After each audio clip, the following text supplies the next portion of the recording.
바이오 분야 핫 이슈와 트렌드를 알아보는 카페비 코너입니다. 사이언스 투데이 바이오 길라잡이 이성규 기자 나와 있습니다. 안녕하세요. 네, 이번 시간에는 어떤 주제로 이야기 나눠볼까요? 지난 시간에 우리가 이제 유전자 가위 이야기를 하면서 네. 중국이 뭐 이 분야에 신흥 강자로 떠오르고 있다 이런 얘기 했었잖아요. 네.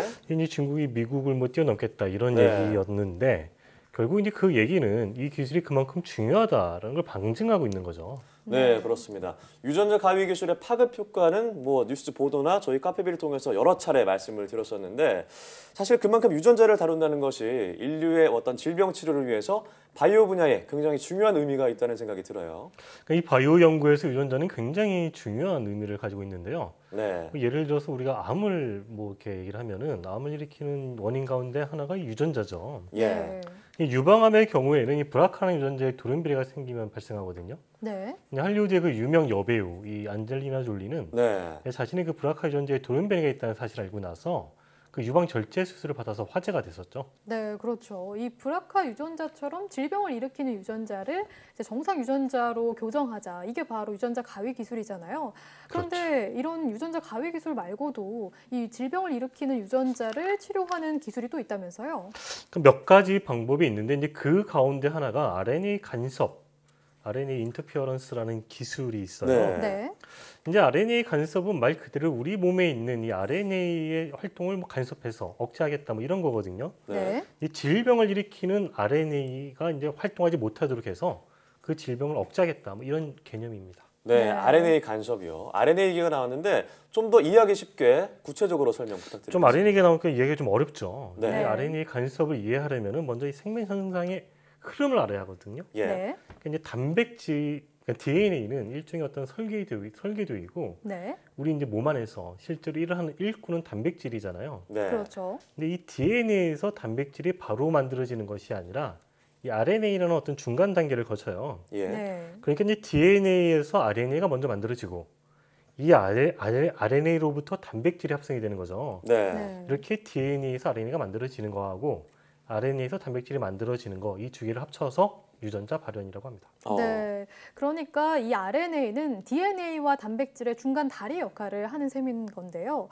그렇다면 앞서 말씀하신 RNA 간섭은 어떤 원리로 이렇게 질병을 막는 건가요? 이제 아까 유전자 발현에 대해서 말씀드렸는데 네. 네. 이 RNA 간섭은 유전자 발현 단계 중에서 이 RNA 단계를 공략을 하는 거죠. 네. 그러니까 질병을 일으키는 유전자가 이제 우리가 질병이 되는 이유는 네. 그 제 기능을 못하는 단백질이 만들어서 그런 거잖아요. 네, 그렇죠. 그러니까 RNA 단계에서 이 RNA에서 단백질이 만들어지지 못하도록 억제한다 이런 원리거든요. 네. 전문가 설명 들어보겠습니다.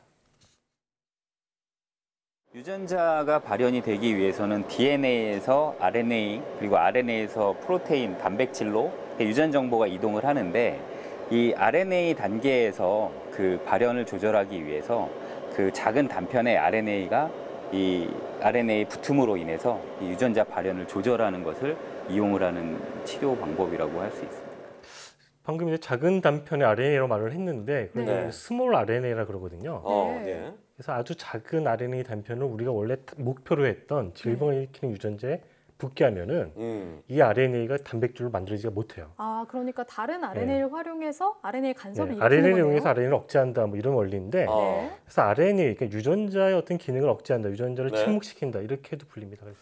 네. 그럼 정리를 하자면 특정 RNA의 어떤 작동을 억제하기 위해서 어떤 RNA 간섭이다. 그것이 RNA 간섭이다. 이런 말씀이신 거죠? 네, 그렇습니다.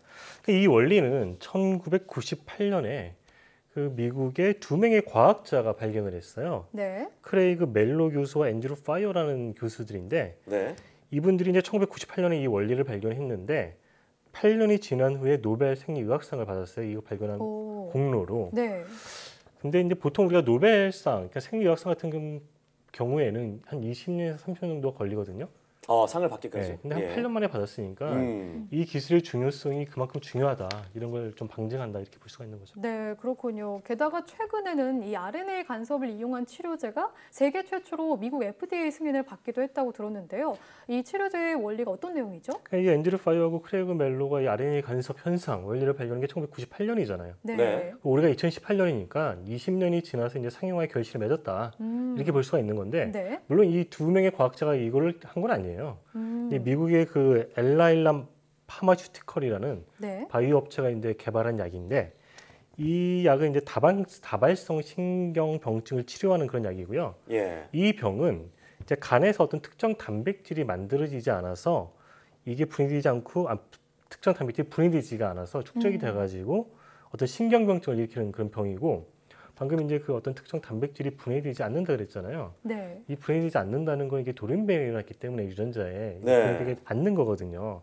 그래서 이 돌연변이 RNA를 억제한다, RNA 간섭을 이용해서 그게 이 약의 원리가 됩니다. 네, 네. 그렇습니다.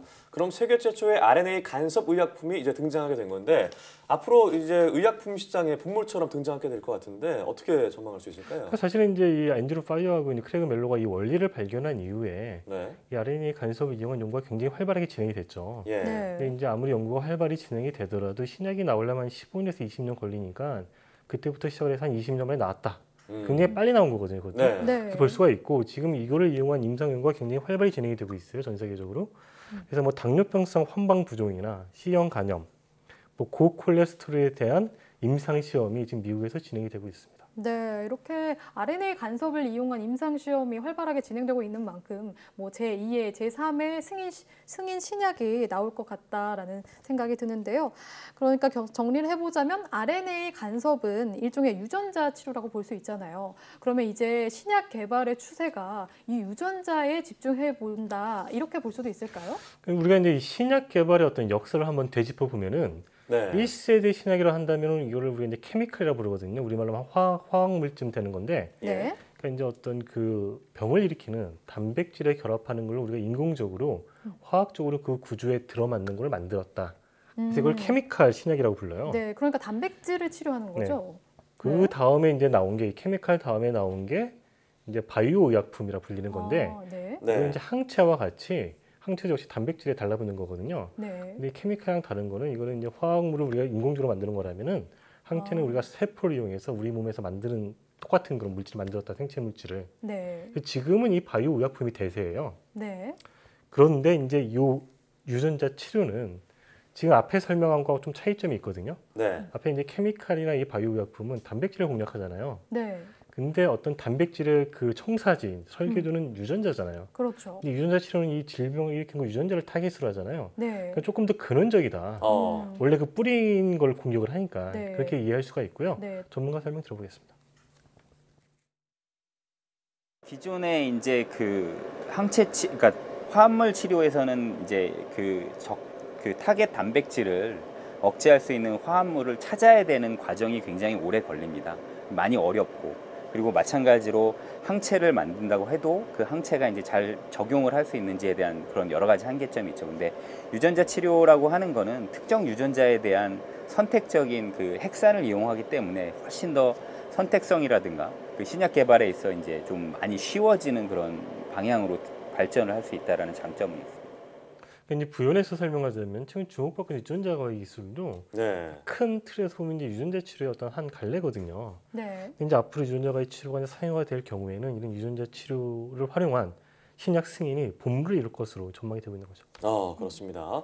지난 시간에 유전자 가위 기술에 이어서 이번 시간에는 유전자를 잠재우는 새로운 개념의 질병 치료, RNA 간섭에 대한 이야기를 나눠봤는데 이제 막 세상에 등장을 했잖아요. 앞으로 많은 사람들이 이 약물을 통해서 도움을 받길 기대해 보도록 하겠습니다. 오늘 말씀 고맙습니다.